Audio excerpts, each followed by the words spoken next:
السلام علیکم ورحمۃ اللہ. الحمدللہ وحدہ والصلاۃ والسلام علی من لا نبی بعدہ. میرا نام سید عابد محمود ہے. ازواج مطہرات کی سیرت، ان کے مناقب، ان کا مقام، ان کی عظمت، ان کے اوپر ہم ویڈیوز بنا رہے ہیں. اور اس میں پچھلی ویڈیوز میں ہم نے 3 ازواج مطہرات سلام اللہ رضوانہ علیہن کی بارے میں ہم نے تفصیل بیان کی، اور اب عظمت ام المومنین حضرت حفصہ سلام اللہ رضوانہ علیہا ان کے بارے میں تھوڑا سا تذکرہ کریں گے. کوشش کریں گے بھائی اختصار سے کام ہو، لیکن ان کی اتنی صفات ہیں اور اتنی عظیم شخصیت ہیں کہ ان کے بارے میں ہم جتنا بھی بول سکیں کم رہے گا، جتنا بھی لکھ سکیں کم رہے گا. حضرت حفصہ سلام اللہ رضوانہ علیہا امیر المومنین حضرت عمر بن خطاب رضی اللہ تعالیٰ عنہ کی صاحبزادی ہیں، اور رسول اللہ صلی اللہ علیہ وسلم کی چوتھی زوجہ محترمہ ہیں کہ حضرت عائشہ کی رخصتی کے بعد آپ سلام اللہ رضوانہ علیہا حضور صلی اللہ علیہ وسلم کے نکاح میں آئیں. آپ سلام اللہ رضوانہ علیہا معزز اور اعلیٰ خاندان سے تعلق رکھتی تھیں اور ابتدائے اسلام سے ہی مسلمان ہو گئی تھیں.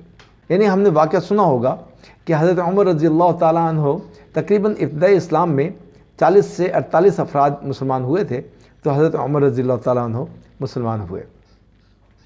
واقعہ بہت مشہور ہے کہ ان کی بہن جو مسلمان ہو چکی تھیں اور ان کے بہنوئی جو مسلمان ہو چکے تھے، تو کسی نے ان کو کہا اپنے بہن اور بہنوئی کی خبر لو کہ وہ مسلمان ہو چکے ہیں. تو یہ واقعہ بہت مشہور ہے الحمدللہ. تو حضرت عمر رضی اللہ تعالیٰ عنہ ابتدائی زمانے میں ہی مسلمان ہو گئے، تو حضرت حفصہ سلام اللہ رضوانہ علیہا بھی ابتدائی زمانے میں ہی مسلمان ہو گئی تھیں. آپ سلام اللہ رضوانہ علیہا کی پرورش اور تربیت بھی اسلامی ماحول میں ہوئی کہ آپ سلام اللہ رضوانہ علیہا کے والد حضرت عمر رضی اللہ تعالیٰ عنہ اور ماموں حضرت عثمان بن مظعون رضی اللہ تعالیٰ عنہ اسلام کے سابقین و اولین کی صفوں کے لوگ ہیں. علاوہ ازیں آپ سلام اللہ رضوانہ علیہا اس زمانے کی چند خواتین میں سے تھیں جو کہ پڑھنا لکھنا جانتی تھیں. آپ سلام اللہ رضوانہ علیہا کا نام حفصہ تھا، آپ کے والد ماجد کا نام عمر، اور آپ کی دادا کا نام خطاب تھا. آپ کی والدہ کا نام زینب اور نانا کا نام مظعون تھا. آپ سلام اللہ رضوانہ علیہا مشہور صحابی عثمان بن مظعون رضی اللہ تعالیٰ عنہ کی بھانجی تھیں. آپ سلام اللہ رضوانہ علیہا حضور صلی اللہ علیہ وسلم کو نبوت ملنے سے 5 سال پہلے مکہ مکرمہ میں پیدا ہوئیں، جس وقت قریش قبیلہ بیت اللہ شریف کی تعمیر کر رہے تھے. یعنی جس وقت حضور صلی اللہ علیہ وسلم نے نبوت کا اعلان کیا، اس وقت آپ سلام اللہ رضوانہ علیہا کی عمر 5 سال تھی. حضرت حفصہ جوان ہو گئیں تو حضرت عمر رضی اللہ تعالیٰ عنہ نے ان کا نکاح قبیلہ بنو سہم کے ایک ممتاز فرد خنیس بن حذافہ کے ساتھ کر دی. حضرت خنیس بن حذافہ رضی اللہ تعالیٰ عنہ ابتدائی اسلام سے ہی مسلمان ہو گئے تھے. انہوں نے حبشہ کی طرف ہجرت ثانیہ کی. حبشہ سے مکہ مکرمہ واپسی پر حضرت حفصہ رضی اللہ تعالیٰ عنہ سے نکاح کیا. پھر ان دونوں میاں بیوی نے اکٹھے مدینہ طیبہ کی طرف ہجرت کی اور وہیں مدینہ منورہ میں ہی قیام پذیر رہے. جب غزوہ بدر ہوئی تو اس میں حضرت خنیس رضی اللہ تعالیٰ عنہ شریک ہوئے اور بہت بہادری سے لڑے اور شدید زخمی ہو گئے، یہاں تک کہ اللہ تعالیٰ نے مسلمانوں کو فتح عطا فرمائی. بدر سے جب مدینہ منورہ واپسی ہوئی، زخموں کی شدت کی وجہ سے انتقال فرما گئے. حضور صلی اللہ علیہ وسلم نے نماز جنازہ پڑھائی اور آپ رضی اللہ تعالیٰ عنہ کو جنت البقیع میں دفن فرمایا. حضرت خنیس بن حذافہ رضی اللہ تعالیٰ عنہ کی وفات کے بعد حضرت حفصہ رضی اللہ تعالیٰ عنہ بیوہ ہو گئیں. تو حضرت عمر رضی اللہ تعالیٰ عنہ اپنی اس صاحبزادی کے نکاح کے سلسلے میں غمگین رہتے تھے. حضرت حفصہ عالم شباب میں تقریباً 18 برس کی عمر میں ہی بیوہ ہو گئی تھیں، اور ان میں من جانب اللہ صفات دے کر ان کے لیے کسی بہتر خامند کی تلاش میں تھے. ادھر حضرت عثمان بن عفان رضی اللہ تعالیٰ عنہ کی اہلیہ حضرت رقیہ سلام اللہ رضوانہ علیہا انتقال فرما گئیں. چنانچہ حضرت عمر رضی اللہ تعالیٰ عنہ حضرت عثمان رضی اللہ تعالیٰ عنہ کے پاس پہنچے اور ان سے اپنی بیٹی کے نکاح کے بارے میں بات کی. انہوں نے اس کے لیے کچھ روز کی مہلت مانگی اور پھر چند ایام کے بعد فرما کر معزز کر لی کہ میرا فی الحال ابھی نکاح کرنے کا کوئی ارادہ نہیں ہے۔ اس کے بعد حضرت عمر رضی اللہ تعالیٰ عنہ اسی سلسلے میں حضرت ابو بکر صدیق رضی اللہ تعالیٰ عنہ کے پاس پہنچے اور ان سے بھی اس بارے میں نکاح کی بات کی، مگر انہوں نے آگے سے کوئی جواب نہیں دیا، محض خاموشی اختیار کی۔ ان کی اس خاموشی کی وجہ سے حضرت عمر رضی اللہ تعالیٰ عنہ کو بہت دکھ ہوا۔ حضرت عمر رضی اللہ تعالیٰ عنہ ان دونوں حضرات کی عدم آمادگی کی وجہ سے بہت رنجیدہ ہوئے اور بارگاہ رسالت میں حاضر ہو کر اپنی پریشانی کیا سنائی۔ اس پر ابل حضور صلی اللہ علیہ وآلہ وسلم مسکرا دیے اور پھر ارشاد فرمایا، حفصہ کو عثمان سے بہتر شوہر اور عثمان کو حفصہ سے بہتر بیوی ملے گی۔ تو اس بات کا انجام کار کیا ہوا کہ حضرت حفصہ سلام اللہ رضوانہ علیہ کا حضور صلی اللہ علیہ وسلم سے اور حضرت عثمان غنی رضی اللہ تعالیٰ عنہ کا حضور صلی اللہ علیہ وآلہ وسلم کی صاحبزادی ام کلثوم سے نکاح ہوا۔ آپ صلی اللہ علیہ وسلم حضرت حفصہ سے یہ نکاح راجع قول کے مطابق تقریباً 4 ہجری میں ہوا۔ اس طرح گویا رسول اللہ صلی اللہ علیہ وسلم سے نکاح کے وقت آپ سلام اللہ رضوانہ علیہ کی عمر تقریباً 20 برس تھی۔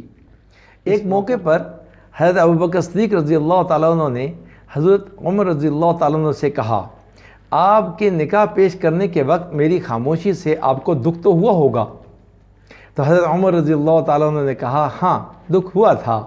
پھر حضرت ابوبکر صدیق رضی اللہ تعالیٰ عنہ نے کہا، اصل میں بات یہ تھی، حضور صلی اللہ علیہ وسلم نے حفصہ سے نکاح کے بارے میں کچھ تذکرہ کیا تھا، اس لیے میں نے آپ صلی اللہ علیہ وسلم کے راز کو ظاہر کرنا مناسب نہیں سمجھا۔ البتہ اگر آپ صلی اللہ علیہ وسلم حضرت حفصہ سلام اللہ رضوانہ علیہ سے نکاح کا ارادہ ملتوی فرما دیتے تو پھر میں ان سے نکاح کے لیے آمادہ تھا۔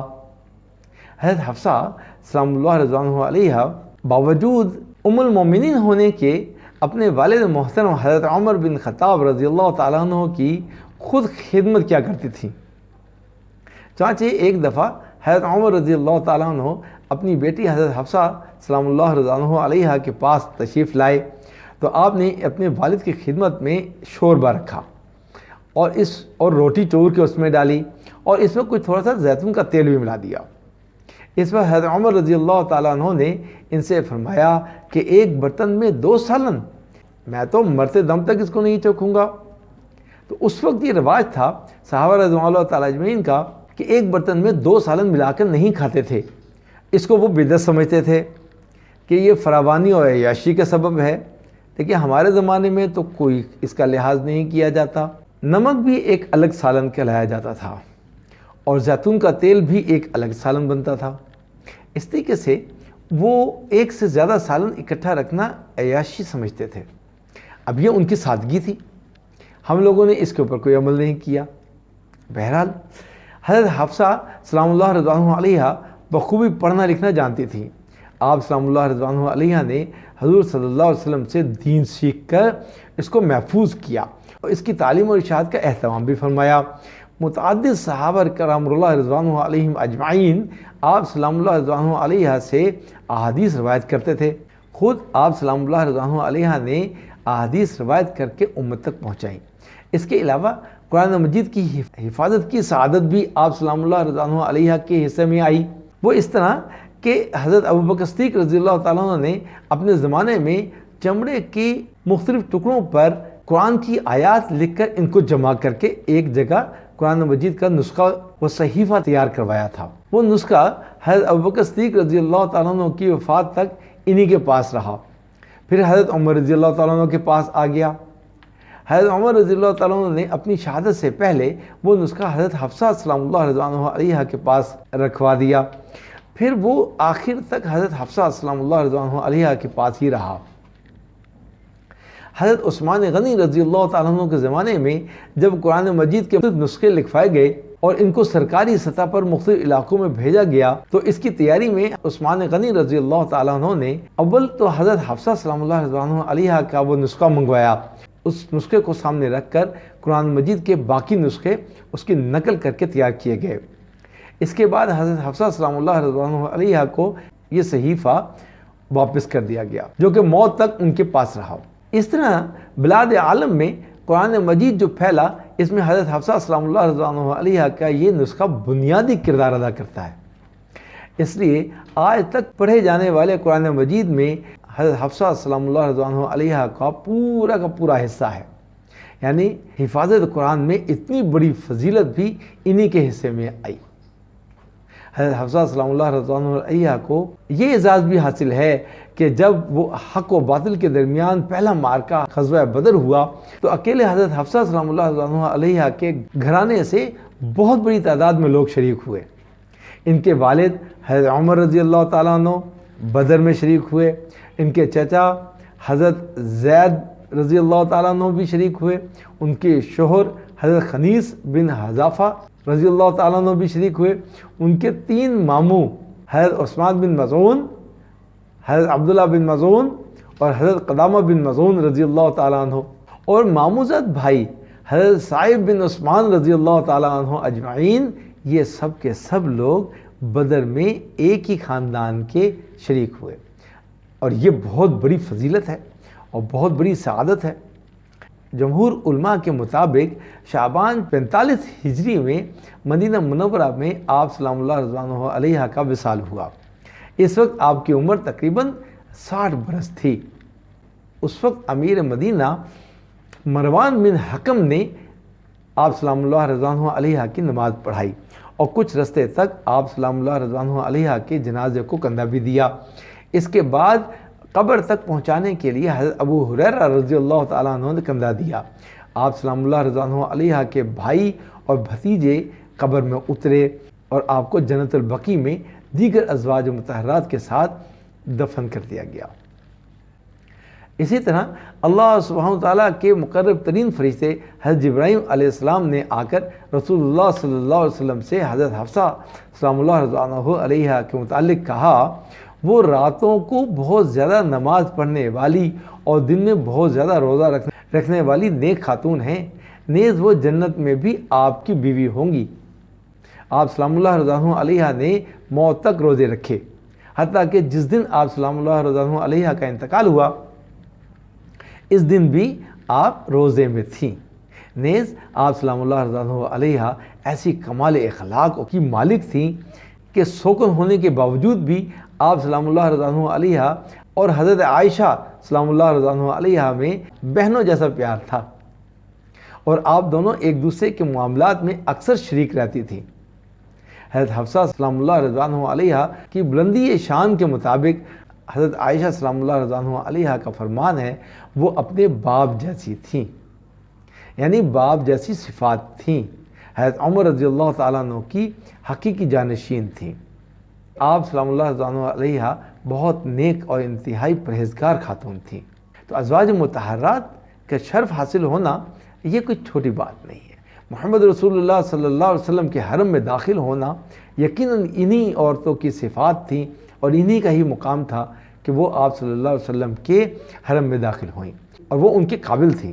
اور دین متین کو دنیا میں عام کرنے کے لیے حضور صلی اللہ علیہ وآلہ وسلم کا دنیا میں آنے کا مقصد پوری دنیا کو بیان کرنے کے لیے آپ ازواج مطہرہ سلام اللہ رضوان علیہن کے علاوہ اور کون جانتا تھا۔